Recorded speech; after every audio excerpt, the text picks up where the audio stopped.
for escorting her beautiful daughter down the aisle today. You must be so proud, and she is beautiful. You truly raised a wonderful girl who is now an amazing woman. So by all means, give your daughter and about-to-be son-in-law a hug or kiss, or you can threaten him to look after her. And then please join the guests and make yourself comfortable. Let's give a round of applause.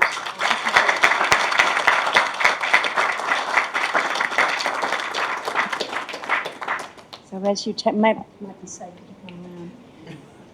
So I'm going to ask you both to turn around, if you can. If you're both home. Lovely. And what about if you stand next to each other, like you love each other? You're not here to see me, you're here to see these two. Because I'm going to, on the subject of mums, I'm going to ask our best man, Nick, if you'd be kind enough to hand Mari's mum her daughter's ring and Robert's mum Robert's ring. So please hold on to them in their boxes, keep them in their boxes, but just hold on to them and keep them safe for now. Thank you. So are you all right if I stand next to you, Nick? Sure. Thank you. Mari and Robert would also like to thank and acknowledge all of you, their family and loved ones, for joining us on this very special occasion, a most important step in their lives together. And I understand some have travelled quite a distance to be here today, including our bride's beautiful mum. So she's come a long way. Thank you. I know Mari and Robert truly appreciate you all being here, and they'd also like to acknowledge those that couldn't be here today, but we know are here in spirit, most especially their dads, Gregorio and Antonio, who are no doubt looking over you with love and pride. And they will always, always be remembered. So now everyone is ready. Let's begin. And so to you, Mari and Robert. We do have some important things we need to cover. And firstly, I should state that as your celebrant, I am duly authorised by law to solemnise marriage according to the law. And marriage, according to law in Australia, is the union of two people to the exclusion of all others voluntarily entered into for life. You're here today to join your lives together in the ceremony of marriage. And in doing this, you're also joining your families with the love that you have for each other. And before you are joined in marriage, in my presence and in the presence of these, your witnesses, I am to remind you of the solemn and binding nature of the relationship in which you're about to enter. Love and marriage is a blessing and a gift, but also a responsibility which cannot be taken lightly. And so I'm now going to ask Mari to hand her bouquet over. Thank you. And pop it on the signing table if you like. Thank you. Lovely. That's beautiful, and face each other. Are you ready? Are you breathing, Mari? You're like your mum, aren't you? You can see her go. Okay. So let's see if we've got a wedding on our hands. I think we have. So firstly, Robert, as you look into Mari's eyes, I'm going to ask you this question. Do you, Robert, take Mari, whose hands you hold, to be your wife, keeping yourself unto her alone? I do. And Mari, do you take Robert, whose hands you hold, to be your husband, keeping yourself unto him alone? I do. Wonderful. I think we're okay. We're on the way. So while they gaze into each other's eyes, I'm going to come over and join Nick again, because I love to find out the story of what brought two people to their wedding day. And Mari and Robert, well, they met at Vivid Festival in 2019. And Robert, being the romantic, he took Mari on many dates, dinners, movies. They both like horror movies. Okay. And they also discovered they both like sushi too. So you can have some raw fish and watch a horror movie. They eventually met each other's families, Robert's first and then Mari after 6 months. And after those 6 months, Mari kind of gradually moved in with Robert and his family as they spent more and more time together and less time apart. And you know the story, the one where the toothbrush eventually just doesn't go home, then a pair of shoes, then an outfit or two. That's how it was, wasn't it? They just sort of stay there. And then, of course, Murray. But of course, COVID was also a factor which brought them closer, especially because they both ended up with it. And now they were pretty much isolated and locked down in their room. They said the plus was having all their meals prepared and delivered for them, though, so thank you for that. After a holiday in the Philippines to meet Mari's family and spend Christmas and New Year there, Robert knew Mari was the one. He bought a beautiful diamond and he had a ring made especially for Mari.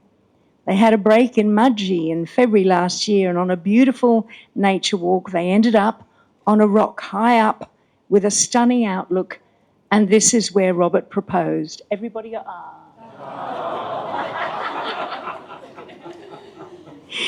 There is more to this story, but I'm going to let Mari and Robert share it with you later. But of course, obviously, she said yes because here we are today.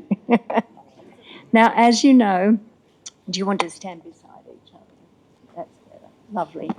So as you know, Mari and Robert come from two very different backgrounds.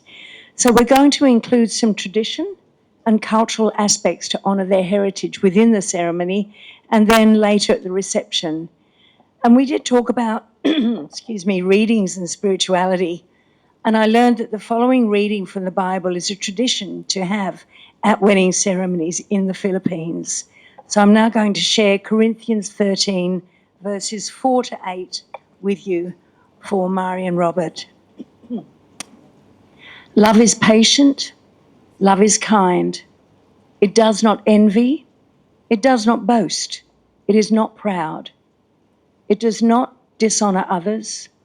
It is not self-seeking. It is not easily angered, and it keeps no record of wrongs. Love does not delight in evil, but rejoices with the truth. It always protects, always trusts, always hopes, always perseveres. Love never fails. So as mentioned, Mari and Robert have heritage steeped in long-standing traditions that go back centuries, and they've chosen to include some of those traditions or rituals which we have modified to suit both Mari and Robert within their ceremony. Those of you who know about these things, I will just say that we have modified them because often they come from religion, and I'm not a priest, but we have chosen to include them because what they symbolise means so much. So if it's all right with you, we shall continue. So I'm going to firstly ask you to face each other, face to face, holding hands. And I'm going to invite Nick and Phelan, our best man and matron of honour, to take the cord from the table. And this is known as a lasso, similar to the word lasso, but it's lasso. So come behind, thank you. They're going to place this over Mari and Robert's heads. And as you... How tight? She really your best friend? Now, as you can see, thank you, Phelan, thank you, Nick. As you can see, it is joined in the middle, and that creates a figure of 8.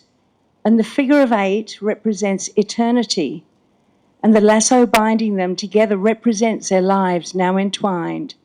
So, Sam, I'm going to ask you to come and take the arras from the table. The arras is a beautiful little container. He's going to hand it to Robert, and it holds 13 golden coins. Thank you, Sam. And Robert is now going to offer these coins to Mari. So what this symbolises is that they will now share not just their spiritual lives, but also their worldly possessions. And I did read when I was doing my research, when I did this originally some years back, that the groom hands the money to the bride, and it represents his wealth, and he's ensuring that they will be provided for into the future. But the bride, however, is given the task of looking after the money and ensuring that they have enough for their future. So she's basically the accountant in the family. So he goes and earns it and she makes sure it's looked after. And so you will always have good food, clothes, and a roof over your head with your teamwork. And of course, both of these are signs of trust and responsibility. So if you would like to now hand the arras back to Phelan, Jamie, I beg your pardon. Thank you, Jamie. And we're now going to exchange vows while you are bound together with the lasso. Now, as is often the case with weddings, the bride and groom have written their own vows for each other, and they are surprises. So I am not a fan of repeat after me. So this might look a bit awkward, but I'm going to hold the cards up so that Robert can read his vows to Mari. And therefore, she's not hearing his vows from my voice. She's hearing from his voice. So, okay, ready? I call upon the people present to witness that I, Robert, take you, Mari, to be my lawful wedded wife, to have and to hold from this day forward, for better or for worse, for richer or poorer, in sickness and in health, to love and to cherish, excluding all others, as long as we both shall live. Formal part, now the personal. I promise you my unconditional love, tenderness and undying devotion, to not ask you to be more than you are, to love you for being you. I promise to raise you up when you are down and support you in your dreams and encourage you to be the best version of yourself that you can be.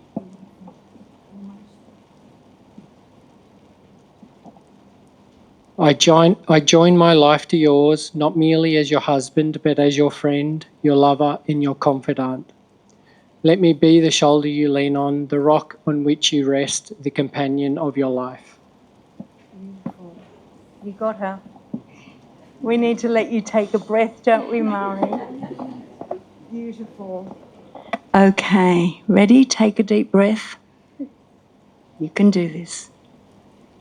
I call upon the people present to witness that I, Mari, take you, Robert, to be my lawful wedded husband, to have and to hold from this day forward, for better or for worse, for richer or for poorer, in sickness and in health, to love and to cherish, excluding all others as long as we both shall live. Now from the heart. I promise to give you the best of myself. I promise to trust and respect you as your own person and to realize that your interests and desires and needs are no less important than my own. I believe in you, the person you will grow to be, and the couple we will be together. I promise to be your partner and equal in all things. Beautiful. Last one. With my whole heart, I take you as my husband, acknowledging and accepting your faults and strength as you do mine. I promise to be faithful and supportive and to always make our love and happiness my priority. I will dream with you, celebrate with you, and walk beside you through whatever our lives may bring. You are my person, my love, and my life today, always, and forever. Beautiful. Yes, give them a round of applause.